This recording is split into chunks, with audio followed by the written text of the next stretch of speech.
사랑하고 존경하는 성도 여러분, 그리고 늘 변함없이 새벽 제단에서 하나님께 찬양 올리는 우리 천사 찬양대 대원 여러분, 하나님의 축복이 넘치시기를 주님의 이름으로 축원합니다. 오늘은 민수기 34장입니다. 우리가 묵상할 민수기 34장 말씀은 민수기 32장에서 언급된 루벤 지파, 갓 지파, 그리고 므낫세 반 지파에게 분배되었던 요단강 동편을 제외하고 앞으로 정복하게 될 요단 서편 가나안 땅의 사방 경계를 기록하고 있는 내용입니다.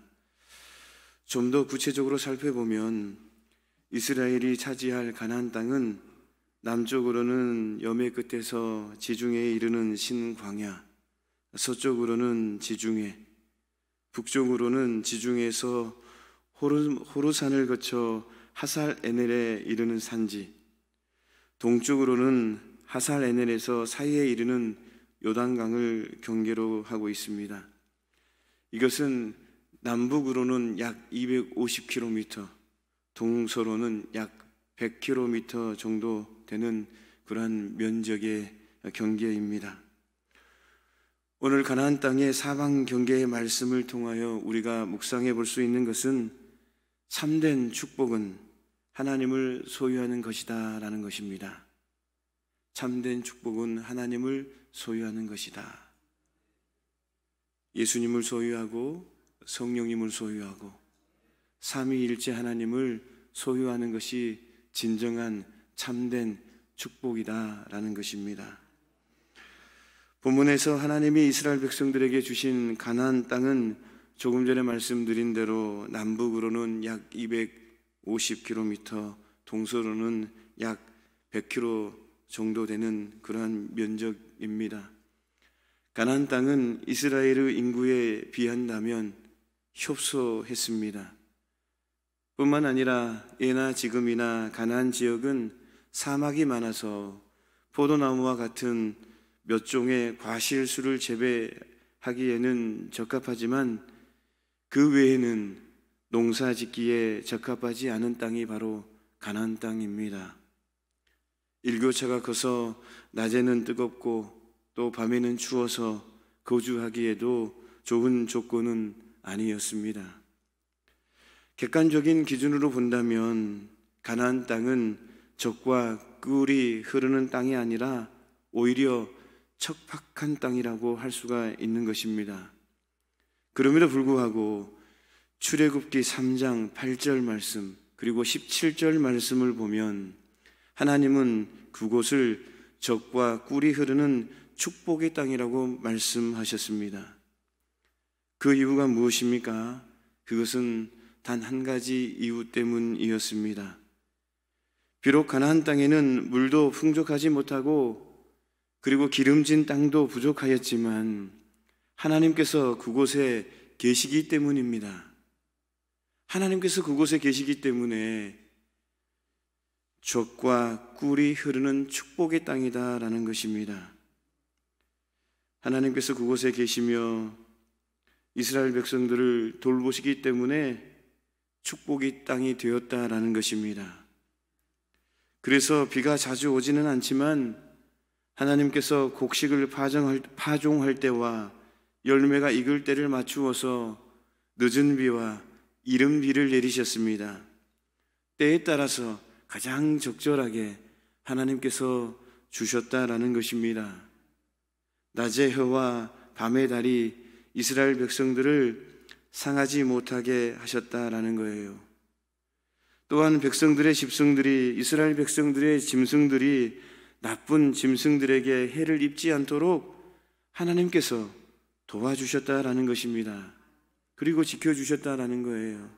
그래서 그 땅이 바로 축복의 땅이 되었다라는 거예요.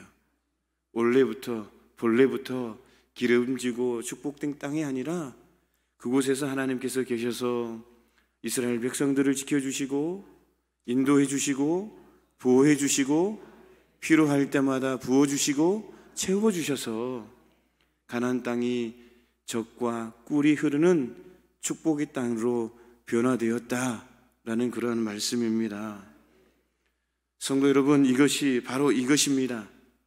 참된 축복의 기준은 얼마나 많은 물질을 소유하고 있는지가 아닙니다. 얼마나 높은 권세나 지식, 명예를 가지고 있느냐에 있는 것이 아닙니다. 계속해서 제가 말씀드리지만 반복적으로 계속해서 지금 말씀드리고 있거든요. 신앙생활 하면서 가장 기본적인 부분입니다. 그렇지만 이 가장 기본적인 부분들을 늘 영적으로 우리가 긴장하지 않고 그 말씀을 붙잡고 말씀대로 살아가려고 노력하고 하나님의 주신 그 말씀을 늘 되새김질하면서 우리가 늘 묵상하지 않으면 신앙생활에 있으면서 믿음 생활에서 가장 기본적인 이 축복의 기준을, 참된 축복의 기준을 놓쳐버린다라는 거예요. 그래서 계속해서 제가 반복적으로 말씀을 드리는 거예요. 우리가 너무나 잘 아는 말씀이지만, 기가 따갑도록 듣는 말씀이지만, 이 부분을 정말 우리 심령에 찐이 배기도록, 인이 배기도록 하나님께서 딱 인을 쳐주는 것처럼, 그러기에 계속해서 이 말씀을 반복적으로 계속해서 이렇게도 말씀드리고 이렇게도 말씀드리고 계속해서 기본적인 신앙의 그런 모습들을, 그 신앙의 가르침을 나누고 있는 거예요. 왜냐하면 굉장히 중요한 거기 때문에, 가장 기본적이지만 진리이기 때문에. 참된 축복의 기준은 진정으로 하나님을 소유하고 있는가, 그것이 기준이다라는 것입니다. 다시 말씀드리면 그곳에 하나님이 계시는지 안 계시는지, 이게 바로 축복의 판단의 기준이다라는 거예요. 우리 가정에 주님이 계시는지, 우리 사업장에 하나님 계시는지, 우리 자녀에게 예수님 계시는지, 우리 교회에 삼위일체 하나님이 임재하시는지, 축복의 기준이라는 거예요. 그게 어떤 환경일지라도, 척박한 땅일지라도 그것이 삼위일체 하나님이 임재하면 축복이 되는 거예요. 사람이 아무리 세상의 것을 많이 가지고 있다고 할지라도 그에게 하나님이 계시지 않는다면 그는 결코 행복할 수가 없습니다. 만족하지 않습니다. 아무리 물질이 많아도 그 안에 예수님이 없으면 만족이 안 돼요. 불안해요. 두려워요. 엄청 많은 물질을 가지고 있다 할지라도 그 안에 성령님이 내주하지 않으면 불안해요. 빼앗길까 봐 불안하고, 놓칠까 봐 불안하고. 그러나 비록 남들보다 많이 가지지 못했어도 그의 마음속에 하나님이 있다면 그는 누구보다 행복한 사람이고 축복된 사람인 줄로 믿습니다. 지금은 가진 것이 없지만 모든 것을 가지신 하나님께서 그의 삶 속에 역사하셔서 그의 앞길을 인도해 주시고 필요로 한 것을 채워주시고 지켜주시기 때문입니다. 가나안 땅에 부어주신 것처럼, 가나안 땅에 채워주신 것처럼, 가나안 땅에 늦은 비로 이른 비로 하나님께서 인도해 주신 것처럼, 비록 지금 현재 가진 것은 없을지라도 우리가 하나님 앞에 말씀 붙잡고 기도하며 나아간다고 한다면, 늘 그곳에 주님이 계신다고 한다면, 지금 세상의 눈으로 비록 보잘것없을지라도, 형편없을지라도 그 안에 예수님이 계시면 주님이 지켜주시고 보호해 주시고 가장 적절하게 채워주시고 지켜주신다라는 사실이에요. 누리시기를 축원합니다. 우리 자녀가 비록 남들보다 부족할지라도 그의 마음속에 예수님이 있다면 그는 누구보다 행복한 사람이고 축복된 사람인 줄로 믿습니다.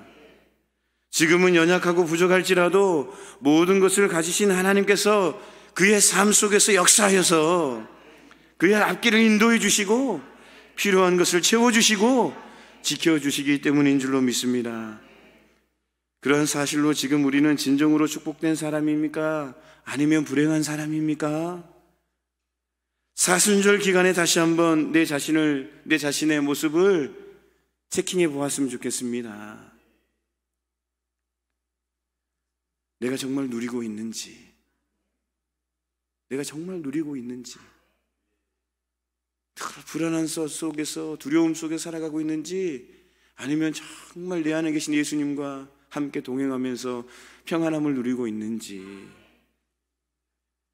정말 내 가정에 주님이 계시는지, 내 사업장에 주님이 계시는지, 필요할 때만 주님 오세요가 아니라 늘 언제나 24시간 동행해 달라고.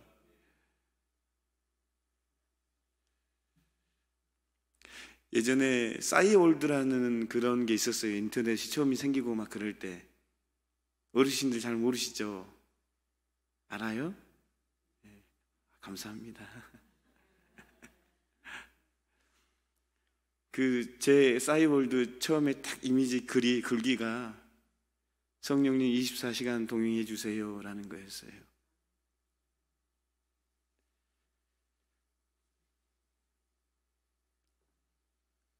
가장 힘들 때인데